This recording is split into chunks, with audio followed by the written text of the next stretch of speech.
It's our nature. It's just embedded in who we are as divine beings, is to give. And whether that is giving money, or it's giving our time, or it's sharing our talents, it's just our nature. It's who we are. It's who we are. And all of us have given things to organizations. We have given to this lovely center. We have given to places like the Red Cross when there has been natural disasters, or maybe we have given and assisted those in our families. Maybe someone in our family, a child perhaps, needed a little help for rent, or a car payment, or a new car, or things like that. Yeah, and sometimes, we give from our heart, yes, but there are times when we give out of obligation. Sometimes there's a little bit of obligation in there when we give, and there's an expectation of an effect. That if our child or our grandchild or somebody in our life needs money for a car, we expect that the money we give them is going to go towards that car, right? That they're not going to take that money and go spend it on something else. If we give money to the Red Cross for a natural disaster, we expect that that money is going to go to support the individuals impacted by that event. Yes? Yes. Yes. Now this is what's called, there's certain types of giving. This is called charitable giving. We give from our heart, but there's still an expectation that there's going to be some effect with it. It's going to go towards something. We have an expectation of that. There's another type of giving, and that's called gracious giving. Gracious giving is giving that it's from our heart, but there is no expectation of where it's going to show up. There's no expectation there's no effect. There's no attachment. We just give. We just give from our heart. And what that person chooses to do with that money, that's up to them. That's up to them. Yeah, and so I'm going to be talking about that today, that kind of giving. Gracious giving has a very different energy to it. And speaking of energy, it's not about what we give, it's about the energy that we give from. We talk a lot about consciousness in our practices and in this spiritual world. So it's the consciousness. It's when we give, what's our energy when we're giving? Are we giving from that sense of obligation? Or are we giving because we just are so in that place of love within our being and in our heart, and we're giving from that place? So what's the energy that you're giving from? What's the consciousness behind it? What's the consciousness behind it? What's the energy behind it? Sometimes when we give, we think, well, I only can give this much. Or this much is coming in, so therefore I can only give this much. And there's an energy with that, right? There's an energy. We're going to talk about that today. Yeah. So it's important to pay attention to what's the energy that you're giving from. When you give in your life, what's the energy behind it? And it's not to make you wrong or judge you for wherever you're at with this. It's just to notice. And sometimes we give out of obligation, and that's okay. And sometimes we give purely from our heart. But just noticing in your own life, when you are giving, what's the energy? What's the energy behind the giving? Yeah. And we feel like we have the freedom to give more, just speaking about money for a moment, when we are really abundant. Let's say we've won the lottery. Or suddenly we have all this abundance coming into our life, we feel like we have more freedom to give than when we are not having as much abundance coming into our life. Yeah. And those moments when we are feeling like we don't have very much, it starts to become a bit calculated.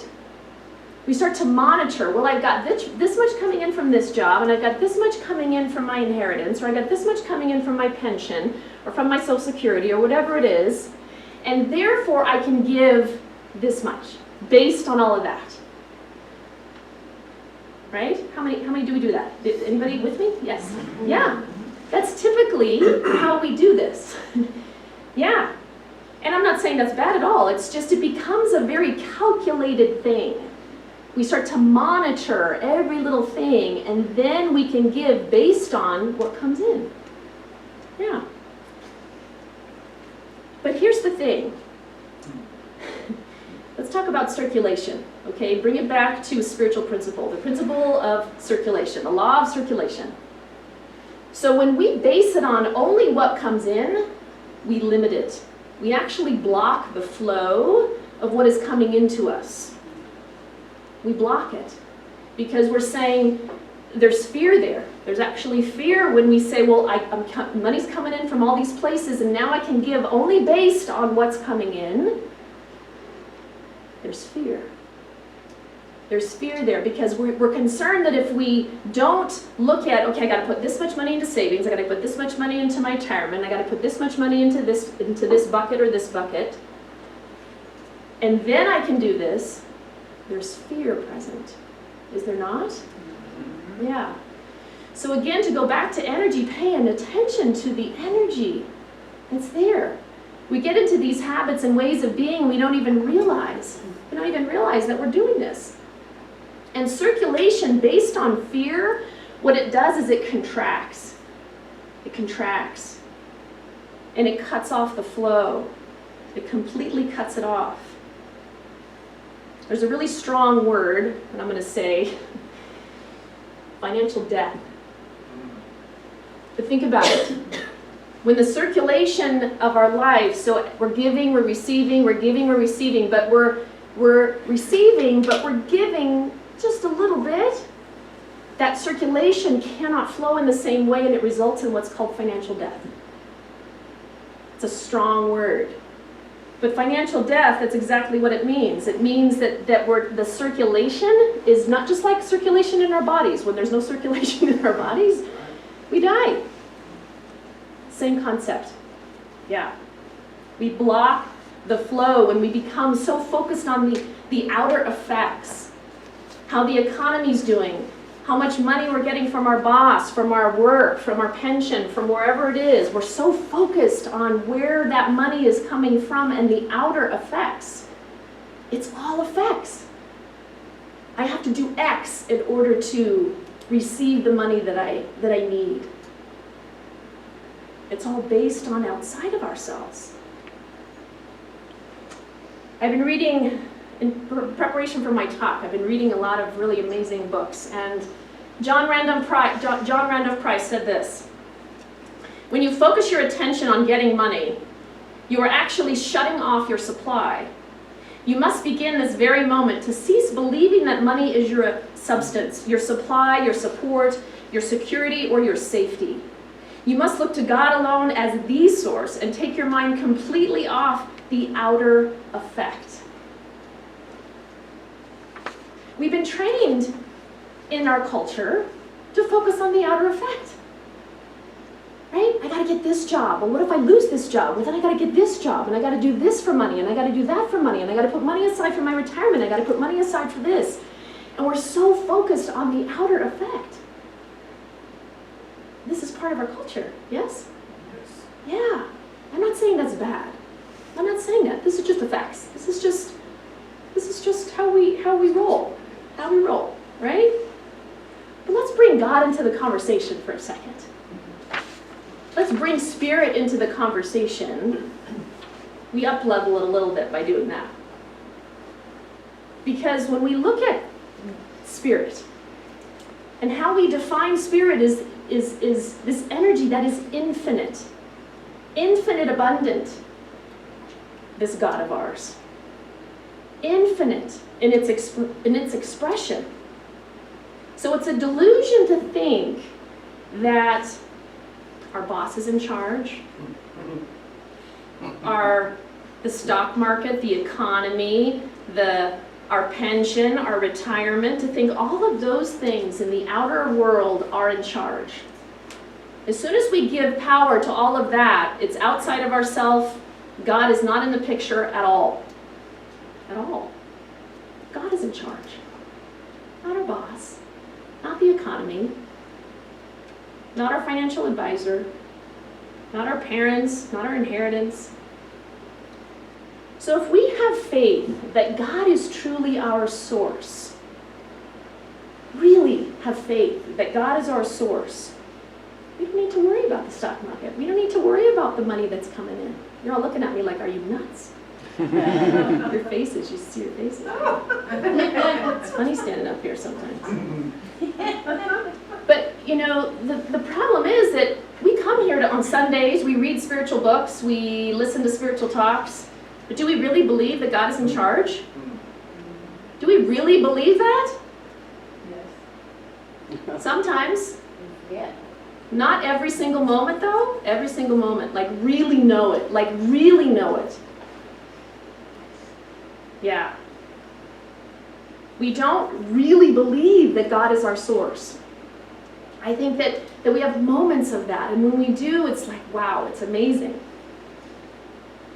But we give more power to those things outside of ourselves, those effects, than we do to the divine.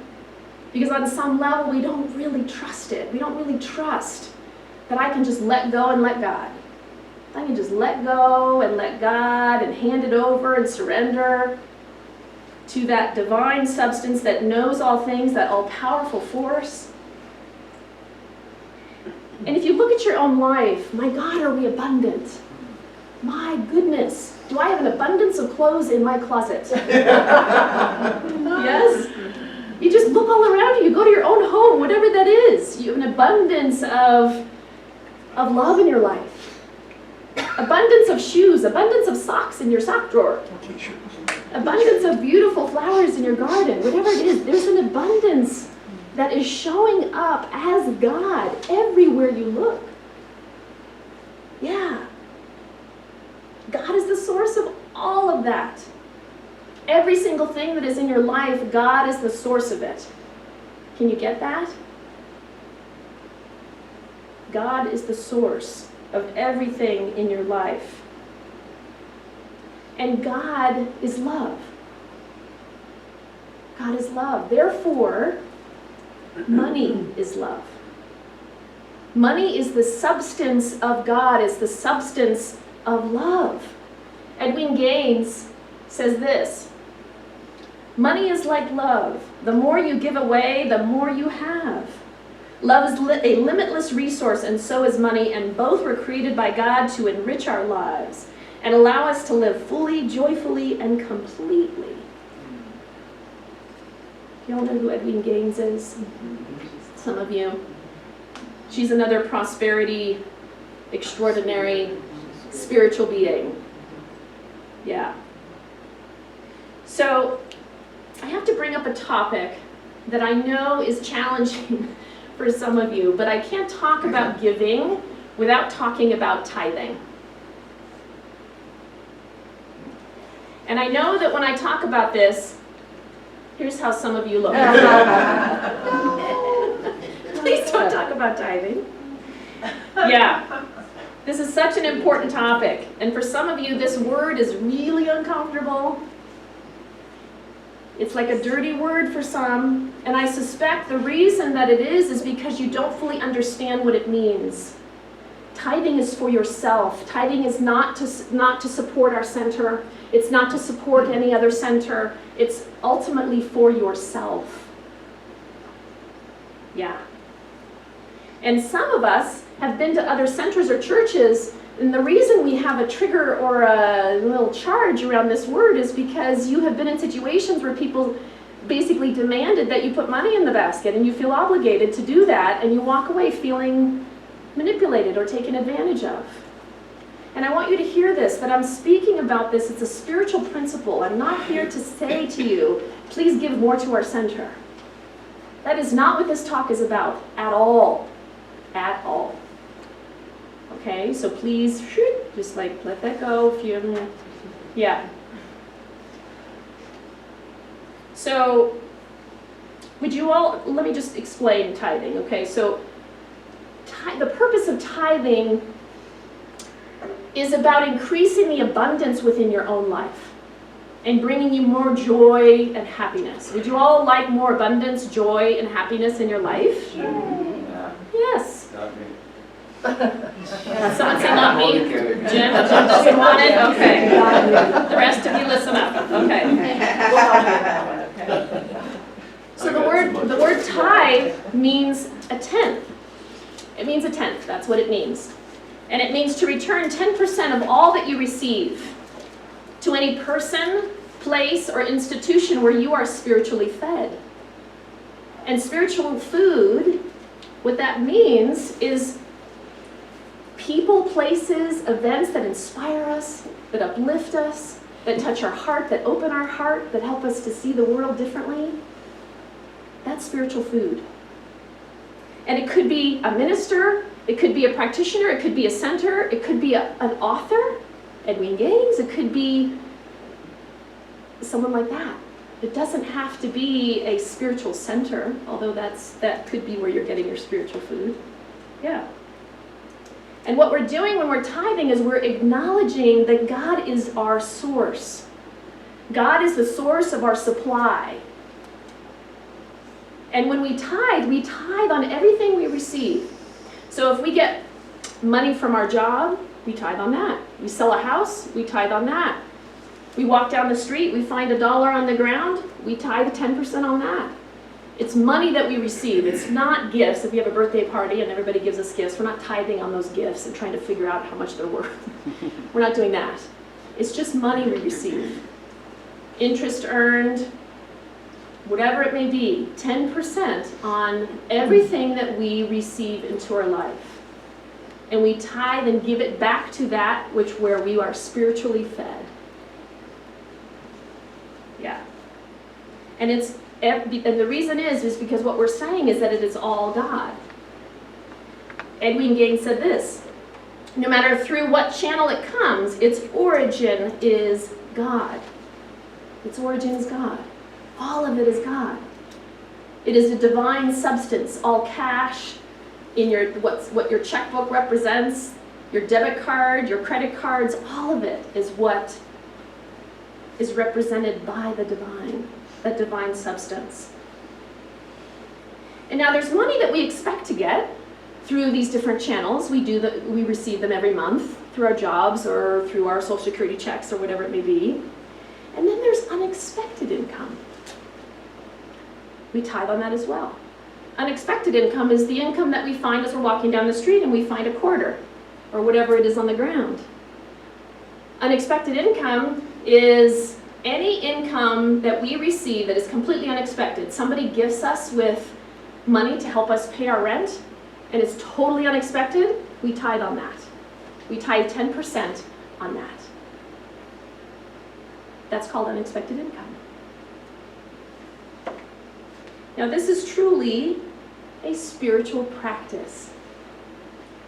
Some of you might be having a little hard time seeing it that way, but it is truly a spiritual practice. And it takes faith, doesn't it? It takes faith to be able to receive, and then every time you receive, you give on that, whatever that is. And the way in which to do it is you tithe before you do anything else. Before you pay your bills, before you put your money aside into your savings, before you put your money aside into your retirement fund or whatever it is, you tithe. You tithe 10% on the income that you already know is coming in. You tithe 10% on that. And then on any other unexpected income, you keep tithing on that. And then you pay your bills. Little different, isn't it? That can be scary. That can be scary. And what we're saying is, we're saying as if you are already prosperous. That is the energy of it. You're tithing as if you are already prosperous. It's not a well, okay, I know this law of circulation thing, and I know that if I give, I'm going to receive, and so I'm going to do this so that I can receive more money in my life. That's more obligation, isn't it? That's, well, I'm going to do this in order to get. That completely, again, it blocks it. You give fully from your heart, completely from that place within you. knowing that you are prosperous, knowing that and feeling that energy.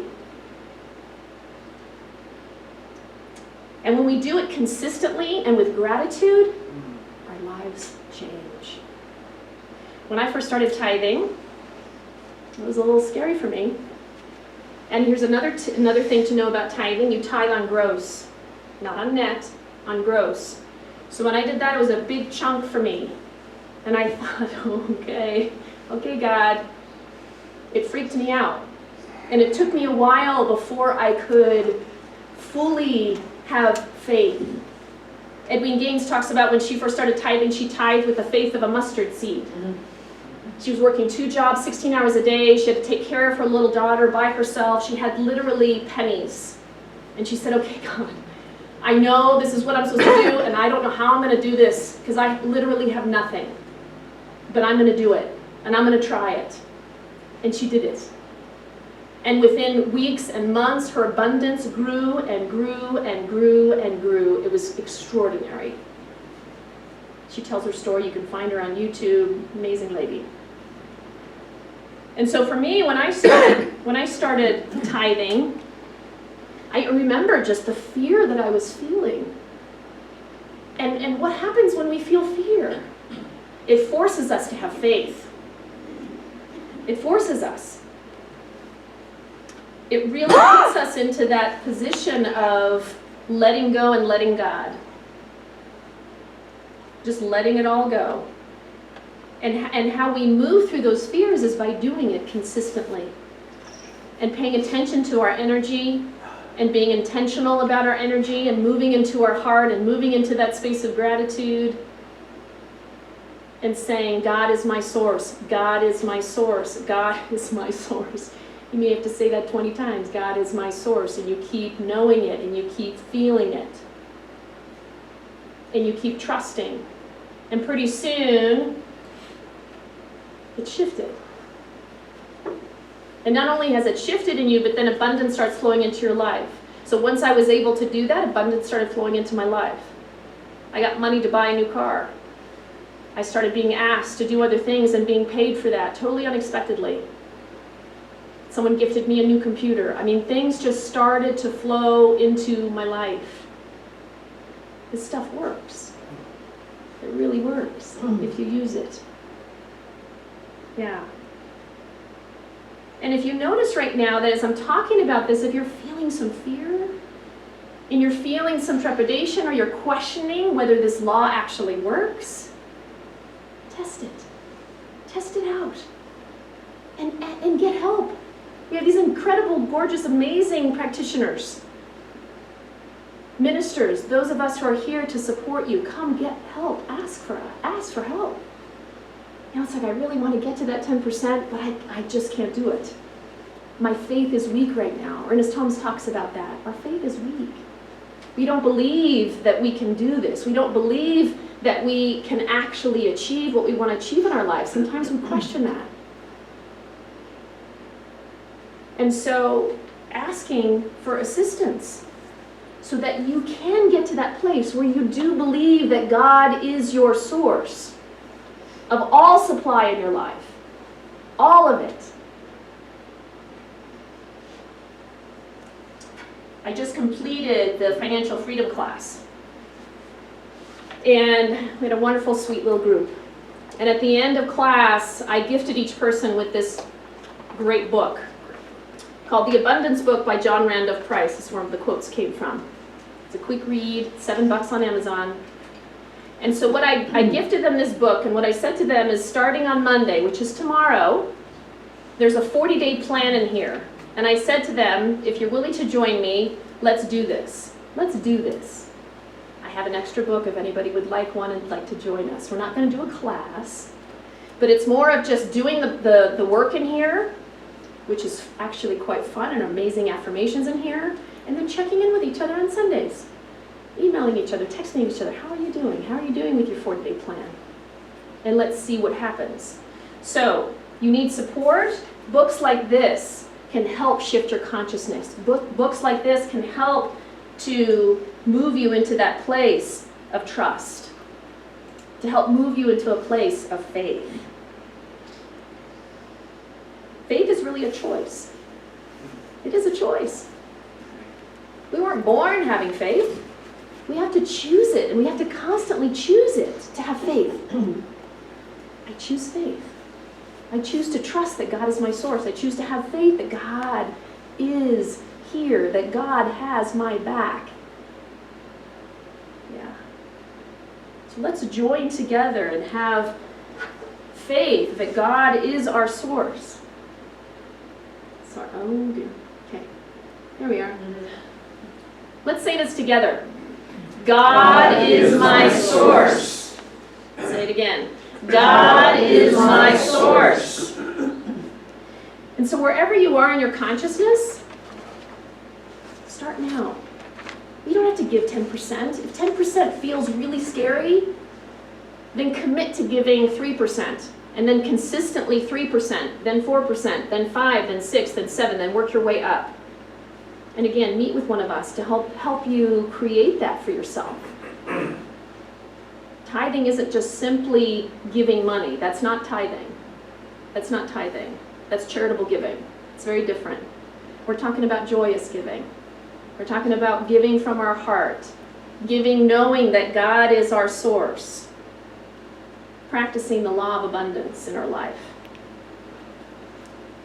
Yeah. And so understand that you are not trying to make anything happen. You are simply releasing the abundance that is already part of your true nature.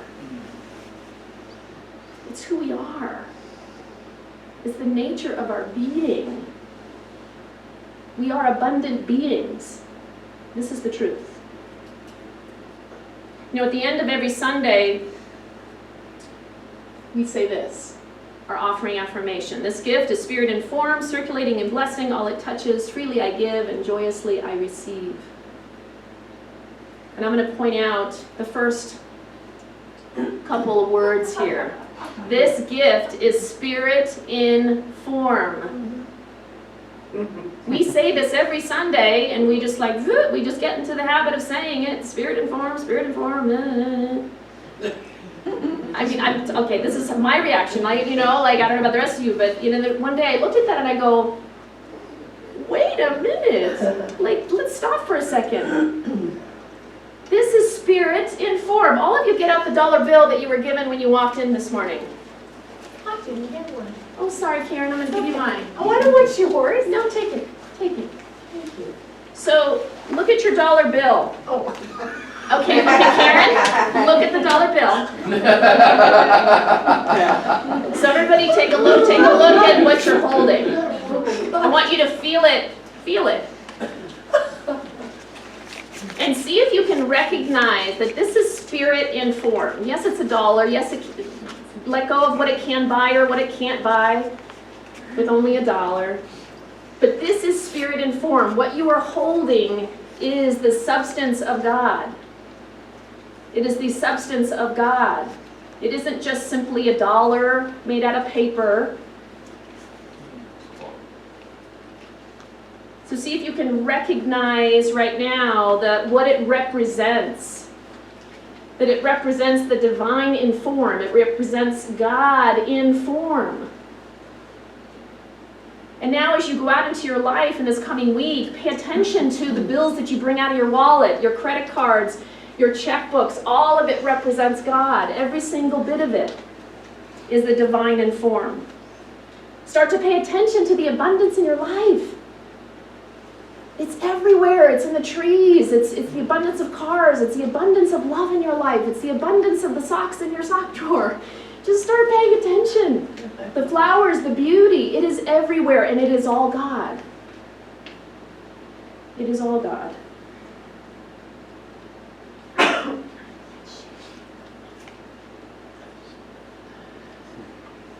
So let's say our affirmation that we said at the beginning. Let's say it again, and let's say it with even more power than we did when we started.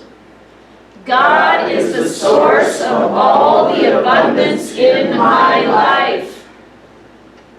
Yay. Yay. Amen to that. Amen. I'm going to end with another reading from the Abundance book. And as I read this, what I want you to do is I want you to close your eyes if you're comfortable, and I want you to Imagine that this is God speaking to you.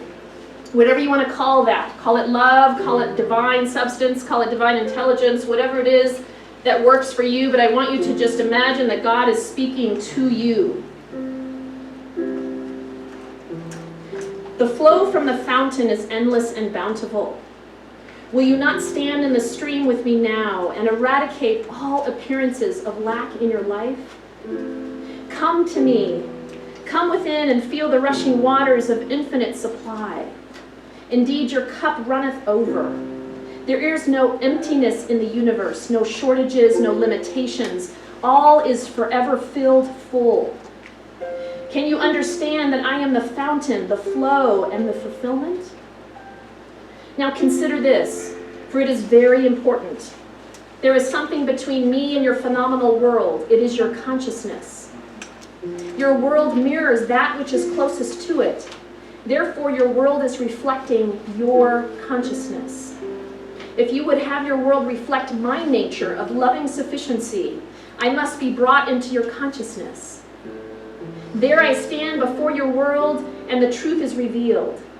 No good thing is then withheld from you. But you must not direct or prescribe the way. I am the way. Leave it in my hands. Be as a little child in joyful anticipation, keeping your thoughts on me, caring not and trusting me, fearing not and loving me. I am the way. So let's go into prayer. So right here, right now, in this beautiful energy of the divine, recognizing that divine substance that flows in and through and around and for each of us. I'm knowing that wherever we are in this law of circulation, this law of giving and receiving that is absolutely perfect. I'm knowing that each of us are growing on this journey. We are expanding on this journey. And as we grow and expand our consciousness around tithing, around giving, that our lives are blessed with more abundance than we could have ever imagined, ever before. And so I just say thank you, God, for blessing each of us, for showing up in these wonderful ways through John Randolph Price, through Edwin Gaines, through these incredible teachers of prosperity. For they are like lights on our path, showing us the way, showing us home, helping us to say powerfully and to know the truth that God is indeed my source. And so I just let this go, releasing it, knowing and speaking this truth, that as we go out into the world in this coming week, that we recognize that God is our source, that there is no question of that. That we let go of fear and we let go of any trepidation or any concerns that stand in the way, any blocks to that flow. And I'm just knowing an incredible abundance for each of us in our lives. And so we just release this, let it go, allow it to be as this word has been spoken. And we just ground this in together by saying, and so it is.